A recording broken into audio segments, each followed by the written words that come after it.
हमारी आज की कहानी है स्वार्थ का रिश्ता। कहते हैं दिल्ली दिल वालों की होती है। दिल्ली के पास ही एक छोटे से गांव में शांता जी और गोविंद जी का बड़ा ही खुशहाल परिवार रहता था। उनके दो बेटे हैं, संजय और अजय। संजय बड़ा है और अजय छोटा। संजय की शादी हो चुकी है और अजय पढ़ाई करने के लिए विदेश चला गया। पढ़ाई पूरी होने के बाद वहीं पर एक बहुत बड़ी मल्टीनेशनल कंपनी में जॉब करने लगा। आज पूरे 1 महीने बाद अजय का कॉल आया। अजय, तुम तो विदेश जाकर आराम से बैठ गए हो और यहाँ सारी जिम्मेदारी मेरे कंधों पर आ गई है। मेरा भी परिवार है। माँ बाप के चक्कर में मैं उन्हें वक्त नहीं दे पाता और तुम्हारे पास क्या इतना भी वक्त नहीं है कि पापा की रिटायरमेंट पर कुछ रोज के लिए यहाँ आ सको। तुम तो वहाँ विदेश में रहकर मज़े से पैसे बना रहे हो और मैं यहाँ। औरतों का तुम्हें मालूम है, अगर शॉपिंग ना कराओ, मूवी ना दिखाओ, घुमाने फिराने ना ले जाओ, बस सास ससुर की सेवा कराओ तो पति का जीना दुश्वार कर देती हैं। कम से कम माँ बाप से मिलने के लिए ही आ जाओ, संजय अपने छोटे भाई अजय से कहता है।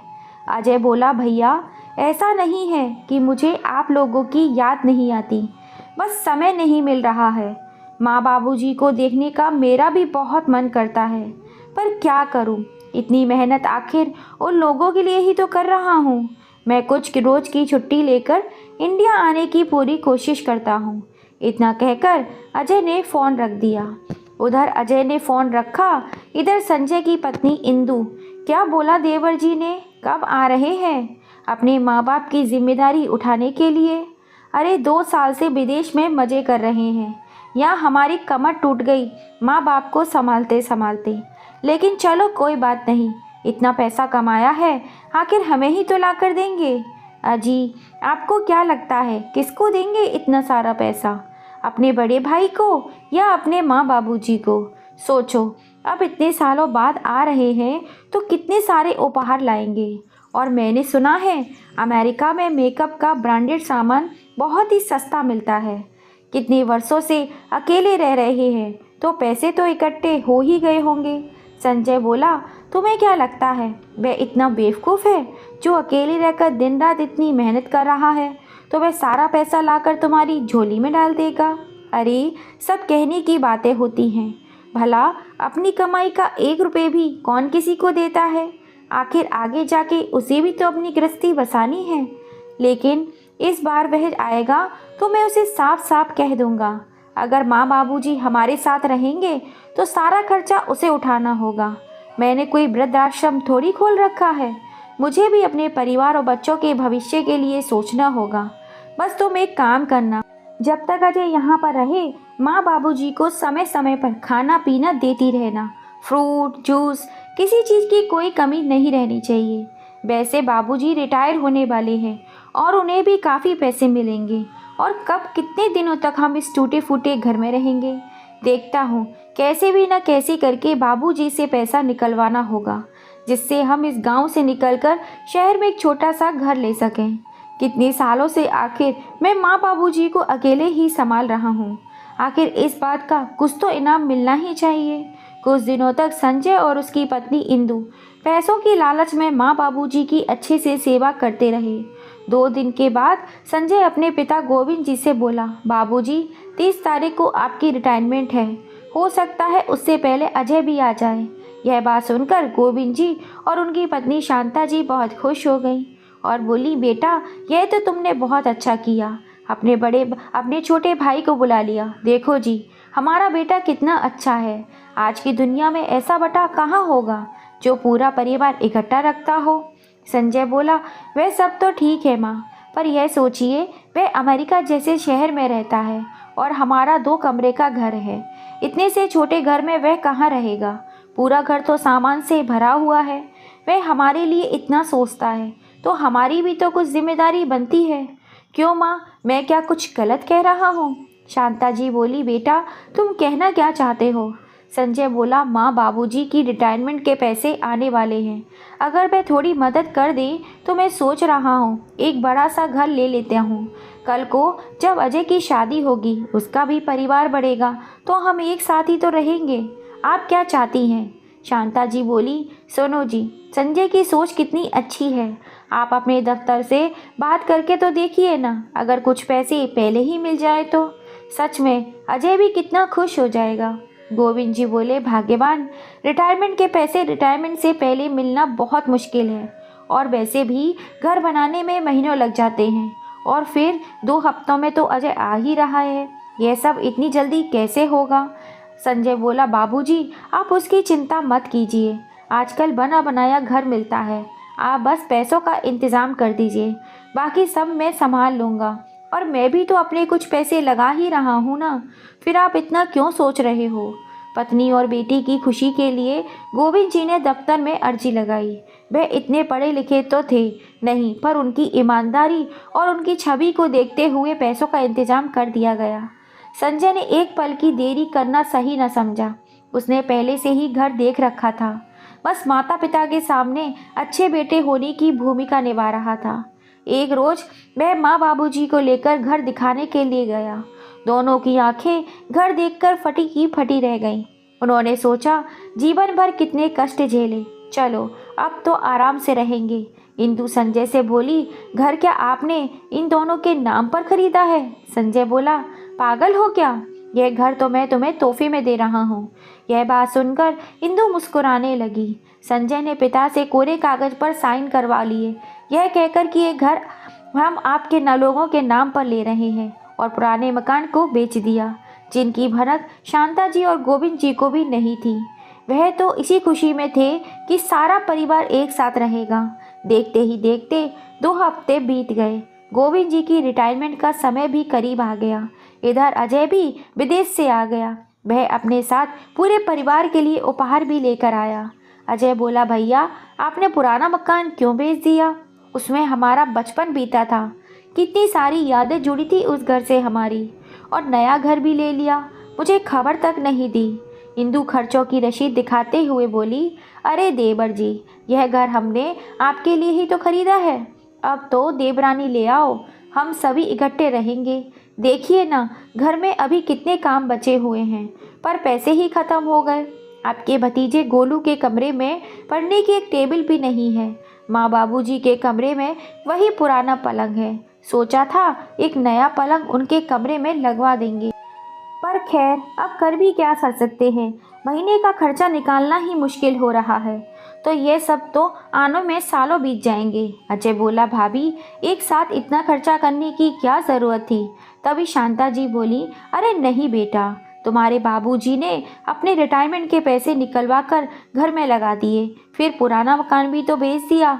हाँ, तुम्हारे भाई ने भी उसमें कुछ खर्चा किया है, इसमें कोई दोहराई नहीं है। सास की बातें सुन इंदु को तीर की तरह चुभने लगी। वह मुंह बनाकर वहां से चली गई। 2 दिन के बाद दोनों बेटे अपने पिता के साथ उनके रिटायरमेंट की पार्टी में गए। वहां पर हर कोई तारीफ कर रहा था। अब गोविंद जी को क्या परेशानी है? एक बेटा विदेश में खूब पैसे कमा रहा है, और दूसरा बेटा कमा कमा कर घर खरीद रहा है। गोविंद जी के तो दोनों हाथों में बस लड्डू ही लड्डू हैं। अब क्या है, आराम से राम का नाम लेकर अपना बुढ़ापा काटते रहेंगे। गोविंद जी ये सारी बातें सुनकर फूले नहीं समा रहे थे। गर्व से उनकी छाती चौड़ी होती जा रही थी। अब गोविंद जी रिटायर होकर घर बैठ गए। कुछ दिनों बाद अजय बोला, पापा, भैया तो यहाँ पर सेट हो चुके हैं, आप लोग मेरे साथ चलकर क्यों नहीं रहते? मैं भी वहाँ अकेला रहता हूँ, मुझे भी तो आप लोगों की सेवा करने का अवसर मिलना चाहिए। इंदु झट से बोली, अरे देवर जी, आपके घर आने जाने का कोई समय नहीं है, फिर इनका ख्याल कैसे रखेंगे? वैसे भी विदेश में कौन इनसे बात करेगा? कम से कम यहाँ 2 लोग तो मिल जाते हैं। शांता जी बोली, हाँ बेटा, बहुत सही कह रही है, एक बार तू शादी कर ले, फिर हम तेरे साथ चलेंगे। संजय धीरे से इंदु के कान में बोला, अच्छा भला ये लोग जा रहे थे, तुमने क्यों रोका? इंदु बोली, पतिदेव, आप क्यों भूल रहे हैं कि बाबूजी को हर महीने पेंशन मिलेगी? घर की देखभाल करने के लिए मुफ्त का नौकर भला कहाँ मिलेगा? अजय बोला, ठीक है माँ, आपकी जो मर्जी, पर आपको भी कुछ ज़रूरत हो तो मुझे बता दीजिएगा, मेरे रहते आपको किसी बात की तकलीफ़ नहीं होनी चाहिए। इंदु बोली, अब क्या कहूँ देवर जी, अब तो बाबूजी की कमाई भी नहीं आएगी और बुढ़ापे का शरीर, 10 तरह के खर्चे तो होते ही हैं। आपके भैया क्या क्या संभालेंगे? बच्चों की पढ़ाई में आजकल कितने खर्चे होते हैं, आप नहीं समझ पाओगे। अजय अपनी भाभी के इशारों को समझकर तुरंत उसने एक चेक पर 50,000 रुपये भरकर भाई की तरफ बढ़ाया और बोला, भैया मैं हर 2 महीने में पैसे भेजता रहूँगा। वैसे पापा की को पेंशन तो मिलेगी ही, इससे ज़्यादा खर्चा तो नहीं होना चाहिए। इंदु ने संजय से पहले ही अजय के हाथों से वह चेक लपक लिया। अजय वापस चला गया और माँ की आंखें नम कर गया। कुछ दिनों तक तो सब कुछ बहुत अच्छा चलता रहा। इंदु शांता जी से मीठी मीठी बातें करके घर के सारे काम करवाती। एक रोज संजय बोला, बाबूजी आपको बार बार बैंक आने जाने में दिक्कत होती होगी। ऐसा करता हूँ, हम दोनों एक जॉइंट अकाउंट खुलवा लेते हैं, फिर बैंक का सारा काम मैं संभाल लूँगा। गोविंद जी ने भी हामी भर दी।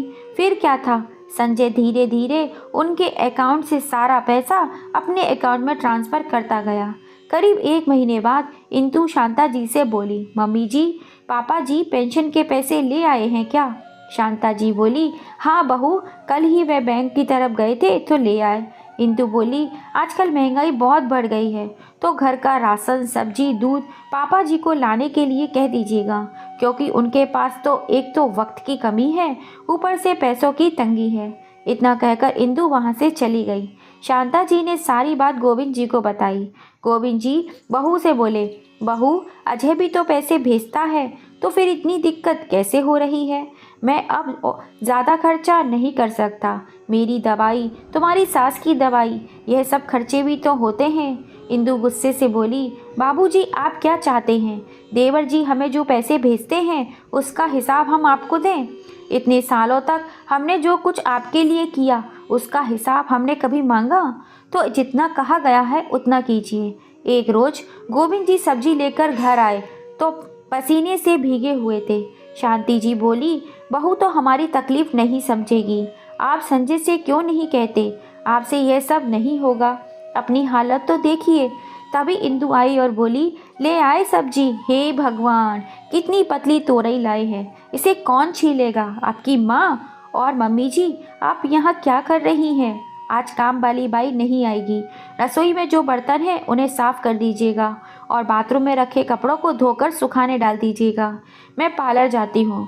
अब तो ये रोज़ की बात हो गई थी। जो बहू पहले प्यार से घर के काम कराती थी अब अधिकार से कराती है। यहाँ तक कि पैसे बचाने के चक्कर में उसने काम वाली को भी घर से निकाल दिया था।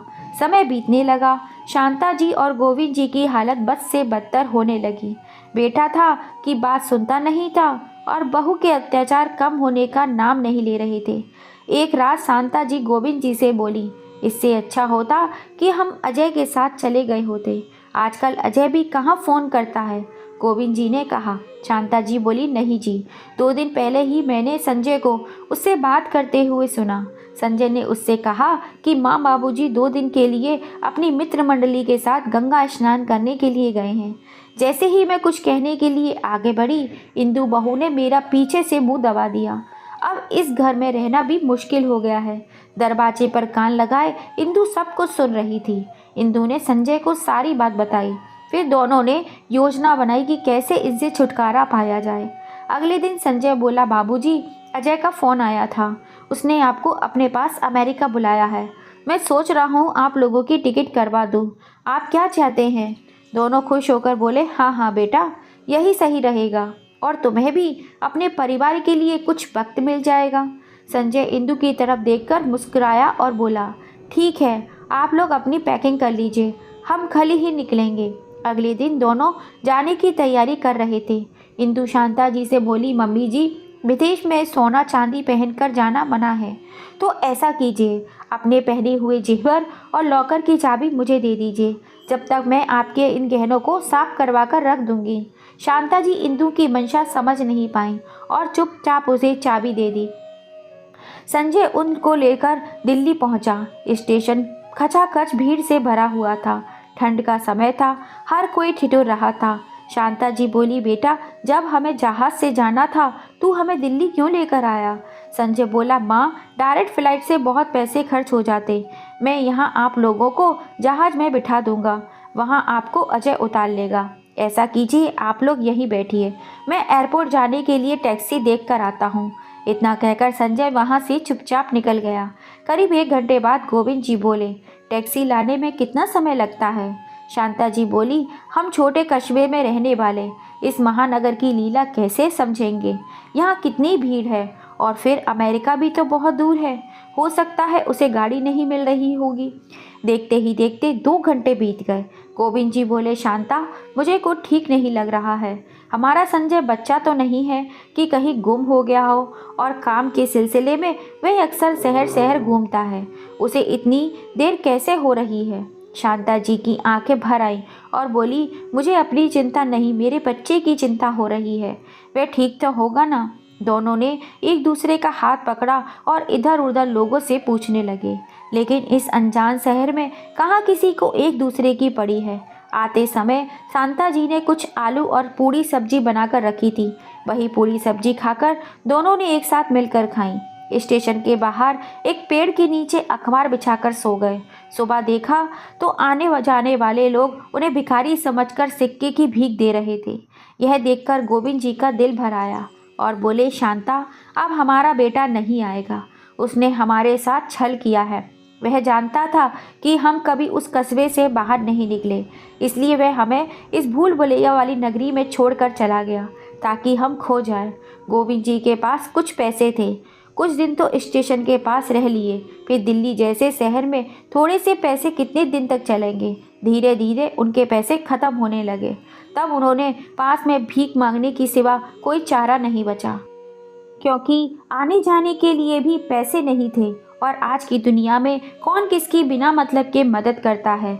इधर इंदु और संजय अपने घर में खूब मज़े से रह रहे थे। अब अजय ने माँ बाबूजी के बारे में पूछा तो इंदु ने कहा, माँ बाबूजी को हमने चारों धाम की यात्रा पर भेजा है, वह 5 महीने बाद लौट कर आएंगे। समय बीतता गया। अजय ने शादी करने का फैसला लिया। उसने सोचा कि अब तो 6 महीने हो गए, माँ बाबूजी भी आ चुके होंगे, इसलिए उसने दिल्ली तक की फ़्लाइट ली और वहाँ से ट्रेन लेकर घर जाने का फैसला किया। दिल्ली स्टेशन पर जब वह अपनी गाड़ी से उतरकर कॉफ़ी पी रहा था, अचानक से किसी की आवाज़ ने उसका ध्यान उसकी ओर खींचा। बाबू, भीख नहीं मांग रहा हूँ, अपने जूते पॉलिश करा लीजिए और इस बूढ़े को सम्मान से जीने का मौका दीजिए, रुपए दे दीजिए। फिर से वही आवाज़, जूते पॉलिश करा लीजिए, जूते पॉलिश करा लीजिए। फिर से वही आवाज़ कानों में गई तो संजय ने बड़ी बड़ी आंखें करके चारों तरफ देखने लगा। फिर उसकी आंखों ने जो देखा उसे अपनी आंखों पर भरोसा नहीं हुआ।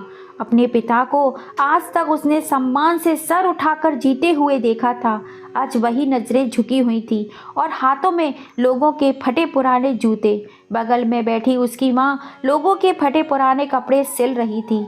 अजय जैसे ही वहाँ गया, गोविंद जी बोले, हाँ हाँ बाबू, आओ, आपके भी जूते एकदम साफ कर देता हूँ। इतना कहकर जैसे ही उन्होंने ऊपर नज़र उठाकर देखा तो आंसू बहने लगे। कहना तो वह बहुत कुछ चाहते थे, पर कंठ से मानो आवाज़ के साथ नहीं दे रही हो। अजय ने अपने पिता को उठाया और बाहों में समेट कर बोला, बाबूजी, आपकी ऐसी हालत और आप दिल्ली में क्या कर रहे हैं? आप तो कभी उस गांव से निकले भी नहीं थे, फिर माँ आपकी ऐसी हालत। बेटे को सामने देखकर शांता जी फूट फूट कर रोने लगी। बाबूजी, मेरा दिल बैठा जा रहा है, आखिर आप लोग यहाँ पर कैसे आए और आपकी ये हालत कैसे हो गई? भैया भाभी ने तो मुझसे कहा था कि आप दोनों तीर्थ यात्रा पर गए हैं। तभी उन्होंने बेटे के बार बार पूछने पर अपने ऊपर अत्याचारों की सारी घटना बताई। उन्हें रोता बिलखता देख आसपास के सब लोग जमा हो गए और उनके दर्द भरी कहानी को सुनने लगे। सब कह रहे थे, हे ईश्वर, कैसे बच्चे हैं। देखो, एक बेटा रेलवे स्टेशन पर भीख मांगने के लिए छोड़ गया, वहीं दूसरा बेटा उनके आंसू पोंछ रहा है। फिर अजय अपने माँ बाप को टैक्सी में बिठाकर एक रेस्टोरेंट ले गया, उन्हें भरपेट खाना खिलाया, उनके कपड़े बदलवाकर उन्हें टैक्सी में बिठाकर गांव लेकर गया। घर के दरवाजे पर आकर अजय ने दस्तक दी। माँ बाबूजी उसके पीछे थे। अजय को देखकर इंदु के होश उड़ गए और वह बोली, अरे देवर जी, आप अचानक, पर माँ बाबूजी तो अभी तक नहीं आए हैं चारों धाम की यात्रा से। अजय बोला, कोई बात नहीं, माँ बाबूजी नहीं आए तो क्या हुआ, घर तो उनका ही है, तो क्या मैं बिना बताए अपने घर नहीं आ सकता? इंदु बोली, हाँ हाँ, आइए आइए, और बताइए इस बार आप अपनी भाभी के लिए क्या लाए हैं? अजय बोला, ऐसा अनमोल उपहार जिसके लिए ना जाने कितने अनाथ बच्चे अनाथ आश्रम में रोते रहते हैं। इंदु ने आश्चर्य से पलट कर देखा तो सामने गोविंद जी और शांता जी थे। संजय जैसे ही माता पिता की ओर बढ़ा, अजय ने उसे एक जोरदार तमाचा जड़ दिया और बोला, हाथ मत लगाना मेरे माँ बाबूजी को। तुम्हारी इतनी हिम्मत कि तुमने उन्हें उनके ही घर से बाहर निकाल दिया, उनके पैसे पर घर लिया और उनके लिए उनका खर्चा बेचता रहा, फिर भी तुम लोगों को ये बोझ लगने लगे। आज तो मैं अपने माँ बाप के लिए खड़ा हूँ, तुम सोचना तुम्हारे लिए कौन खड़ा होगा। और भाभी, आप जैसी औरत को अपनी माँ के समान सास से घर का सारा काम करवाया, उसे भूखे पेट रखा, ऐसा व्यवहार, छी छी, मैं तुम लोगों को कभी माफ़ नहीं करूँगा। भैया भाभी तो फिर भी पराई घर से आई थी, लेकिन आपने तो अपनी माँ बाबूजी के संघर्ष को देखा था। कितने संघर्ष के साथ उन्होंने हम दोनों भाइयों को पढ़ाया लिखाया, हमारी हर छोटी बड़ी इच्छाओं को पूरा करते थे। अरे कैसे भूल गए अपने माँ बाप के उस त्याग को। शर्म आती है मुझे आपको अपना भाई कहते हुए। अरे इन चंद पैसों के लिए आप इतना नीचे गिर गए। सोचो, कल को गोलू बड़ा होगा और जब उसे इन सारी बातों का एहसास होगा और वह आपके संग ऐसा करेगा तो क्या बीतेगी आप पर, जब कोई अजय आपको बचाने नहीं आएगा। अजय इतना कह ही रहा था कि उधर पुलिस की एक टीम आई। संजय बोला, हमने ऐसा कुछ नहीं किया है और ये घर मेरा है, मेरे नाम पर है, तो मुझे पुलिस कैसे पकड़ सकती है। शांता जी ने आगे बढ़कर बेटे को जोरदार थप्पड़ लगाया और बोली, मुझे विश्वास नहीं हो रहा, तुम दोनों मेरे ही बेटे हो, पर तुम इतने मतलबी कैसे हो गए। हमने क्या कोई कमी रखी थी? अरे अजय से ज़्यादा खर्चा हमने तुम्हारे ऊपर किया। शुरू से ही तुम लालची रहे, इसलिए तुम कभी तरक्की नहीं कर पाए। तुम इतना नीचे गिर गए कि अपने माँ बाप को रात के अंधेरे में स्टेशन पर छोड़ा है। छी, इससे अच्छा तो मुझे एक ही बेटा होता। अजय बोला, भैया शक तो मुझे बहुत पहले से ही था, इसलिए मैं पूरी तैयारी के साथ आया हूँ। अजय ने उस हर चीज़ की रसीद दिखाई जो वो पैसे भेजता था, और घर खरीदते समय जो पैसे निकलवाए गए थे वह फ़ोटो भी उसने रखी थी। अब कुछ दिखाने के बाद पुलिस वहाँ उनको पकड़ कर ले गई। संजय और इंदु, अब उन दोनों पर केस चल रहा था धोखाधड़ी का। खबर जानकर संजय के ऑफिस वालों ने उसको 6 महीने के लिए सस्पेंड कर दिया। बस अपने 11 साल के पोते गोलू की वजह से शांता जी ने अपने दोनों बहू बेटों को माफ़ कर दिया और कोर्ट का फैसला गोविंद जी के पक्ष में आया। गोविंद जी ने कहा, जिन पैसों के लिए तुमने अपने माँ बाप को बच्चों ने भिखारियों की ज़िंदगी जीने पर मजबूर कर दिया, मुझे ऐसे पैसे नहीं चाहिए। शांता जी बोली, जिस घर में हमें एक दूसरे से अलग कर दिया, मैं अब उस घर में नहीं रह सकती। अजय बोला, माँ आप लोग दोनों अब मेरे साथ चलिए, यहाँ आपको अकेले छोड़ने की गलती मैं दोबारा नहीं कर सकता। अजय ने उस घर को बेच दिया और आधे पैसे गोलू के नाम पर उसकी पढ़ाई के लिए जमा करवा दिए और अपने माता पिता को लेकर विदेश चला गया। वहाँ जाकर उसने एक अनाथ हिंदुस्तानी लड़की से विवाह कर लिया, जिसे माता पिता का प्यार मिला और शांता जी और गोविंद जी को बहू से मान सम्मान मिला। तो दोस्तों, अपने माँ बाप के ऊपर हुए अत्याचारों का बदला लेने के लिए अजय ने जो अपने बड़े भाई के साथ किया वह सही था या गलत, अपनी राय हमें कमेंट करके ज़रूर बताइएगा। और आगे आप किस टाइप की कहानी सुनना चाहते हैं कमेंट करके ज़रूर बताइएगा। और अगर अब तक लाइक एंड सब्सक्राइब नहीं किया है तो जल्दी से कर लीजिए, पास में लगे बेल आइकन को भी दबा दीजिएगा, जिससे हम जब भी कोई नई कहानी डालें उसका नोटिफिकेशन आपको मिल सके। फिर मिलेंगे। जय श्री राम।